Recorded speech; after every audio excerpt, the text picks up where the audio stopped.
Live from WSLS, this is 10 News at 6, working for you. Now at 6, proof of a problem. The traffic changes already ignored in one local neighborhood. It's been another cloudy day with lots of showers. As we go into the evening, we still have some more chances. I'm here to track what we've got all the way through midnight. A world-class challenge. Good evening and thank you for joining us. I'm John Carlin. And I'm Rachel Lucas. Safety concerns are top of mind nearly a month after a 9-year-old boy was accidentally hit and killed by a car in Roanoke. 2 new stop signs are now up along Avonham Avenue. That's where the incident happened. And that is also where we find 10 News reporter Connor Dietrich. He is live tonight. And Connor, these changes are proving necessary, right?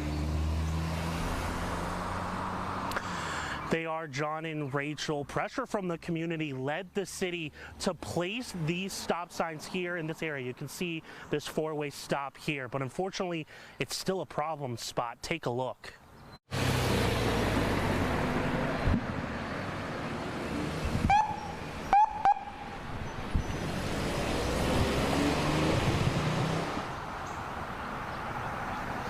You can see the car miss the sign and then get stopped by a police officer. The city is trying to prepare drivers with signs about the change ahead of the intersections. This is just 1 block up from where 9-year-old Braden DeHaven died after being hit by a car. The tragedy led to pressure from the community and an increased police presence in the area. We're told officers issued 30 summons in the week following the incident. Now the hope is that these signs will help slow people down traveling along Avonham Avenue. And guys, I've been here for about 20 minutes and I've actually already seen another 2 drivers that have flown through these stop signs. So if you're driving along Avonham Avenue, just know that there are these intersections, there are stop signs. Please slow down if you are watching this, and obviously hopefully people will begin to pay attention. Back to you guys. All right, thank you, Connor. Meanwhile, there is a lot of illegal drugs and guns off the street tonight and nearly 50 people facing charges. This is all after a year-long initiative in Lynchburg. They called it Operation Shockwave.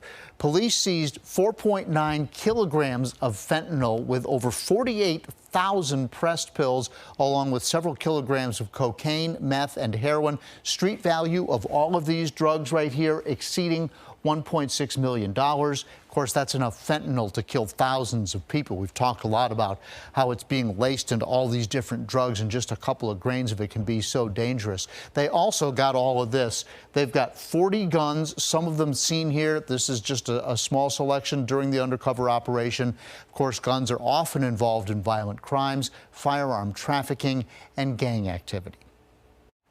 A team effort and a commitment to catching criminals. That's what led to the capture of this fugitive you see here from Troutville.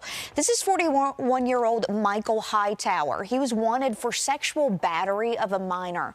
We're told he fled to Mexico back in October and was taken into custody this week. Today, the Botetourt County Sheriff highlighted the critical role of law enforcement partnerships who managed to find him even across the border. This is little old Botetourt. And if you commit these crimes in Botetourt County, we're going to put resources and come after you and ensure you stand trial for justice for these types of crimes. Hightower could face additional charges. And a Pulaski County man is facing federal charges more than 3 years after the January 6th Capitol riots. According to court documents, Carson Reese was arrested yesterday. FBI agents say that he was found in surveillance video, which they reviewed after getting a tip about photos shared on his Facebook page. And when he was confronted about his involvement, Reese said he, quote, was exercising his First Amendment rights.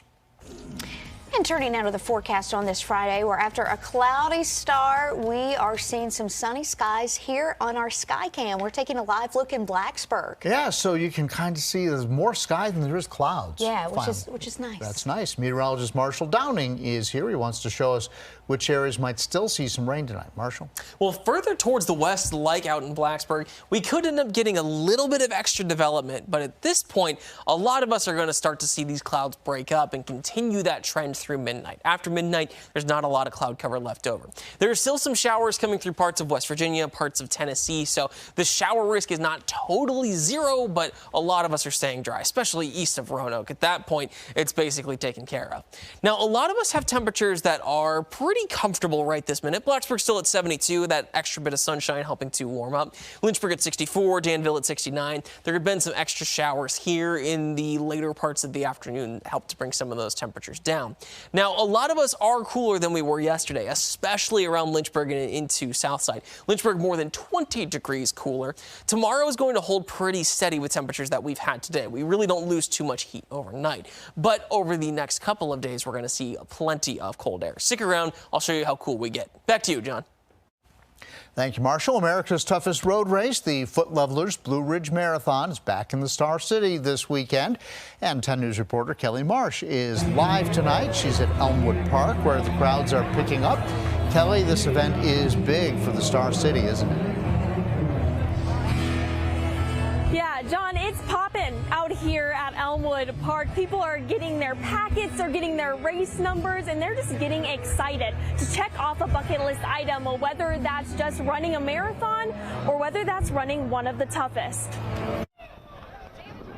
Thousands of people are making their way to downtown Roanoke for the festivities surrounding the Foot Levelers Blue Ridge Marathon. And it's all starting at Elmwood Park. And Elmwood Park is fantastic. It's central, it's downtown, it's the kind of beating heart of the kind of metro area here. It's really walkable to downtown restaurants, it's really walkable to hotels, the Greenway. I mean, there's a lot of people who will come here to watch the runners finish. Organizers say this event is great for Roanoke's economy, bringing in folks from all over the country for the race, but also gets them here to experience the great outdoors that Roanoke has to offer, to hopefully bring them back to the Star City again. It is the toughest road race in the country. It has the most elevation change of any, so this is kind of a bucket list item for people. They're coming to Roanoke to tick that off and to really challenge themselves. And then while they're here, our goal is to just show them how amazing everything we have to offer is. With the influx of people and the race route moving throughout downtown, road closures will be at the top of people's minds. I really want to know that there are road closures. We have signage up everywhere, we have flaggers and that kind of thing. So just maybe take your time, plan ahead, and if you can take the interstate, that's probably the best way to get into downtown tomorrow. Yeah, organizers say that the Waze app is going to be your best friend if you're coming downtown to either run in the race or even just watch. Live in downtown, Kelly Marsh, 10 News, working for you. A high holiday is set for tomorrow. That's because it's 420, a day known for celebrating cannabis culture. A music festival to mark the occasion was supposed to happen at Garrett Farms in Salem, but was canceled due to lack of ticket sales. Now the venue and event sponsors are hosting their own version of a 420 festival tomorrow, free of charge. This is the festival that the fans saved. All of the bands are coming out for free. All of the vendors are here for free. They have a huge inventory built up for the festival, so they're trying to get rid of that. Organizers for the original event tell us they're already getting refunds to bands and vendors, while ticket holders will get their money back as soon as possible. Well, an investigation's underway tonight after this fish kill right here. All these little white specks that you see in the water right there, those are dead fish, and this happened in Bradshaw Creek in Salem. 10 News reporter Amy Cockrum is working for you to find out what happened. Owners of a Roanoke County farm tell me they were surprised to find a disturbing number of fish dead in this creek, and that's when they called state leaders. DEQ says they recorded 2,000 fish dead in Bradshaw Creek. They say they believe uncured concrete material from a nearby VDOT construction project got into the water, increasing the pH and killing the fish. DEQ and VDOT says an investigation is ongoing. Was it shocking to you to see that side of all those dead fish? 100%. I mean, it was heartbreaking, really, because this creek is teeming with life, and it's a very clean creek. DEQ says that water quality has returned to normal and corrective measures have been put in place at the site. Dr. Maureen Roberts says she's been told she shouldn't worry about contamination in her drinking water. We've been told that it doesn't. That our wells are, back further from the creek, so they don't. But I do think that we'll all be having our water independently tested. But she says that her farm animals do drink creek water, so that's a concern. I think this is a scary situation because if we hadn't noticed, who knows what have happened. We would have given them our animals and we may have had animal loss. Dr. Roberts says she hopes this doesn't happen again. I hope the creek can recover. I mean, I don't think there's anything that can be done at this point. In Roanoke County, Amy Cochran, 10 News, working for you. And DEQ tells us that a contractor was working on the project and VDOT is fully cooperating with DEQ in their investigation.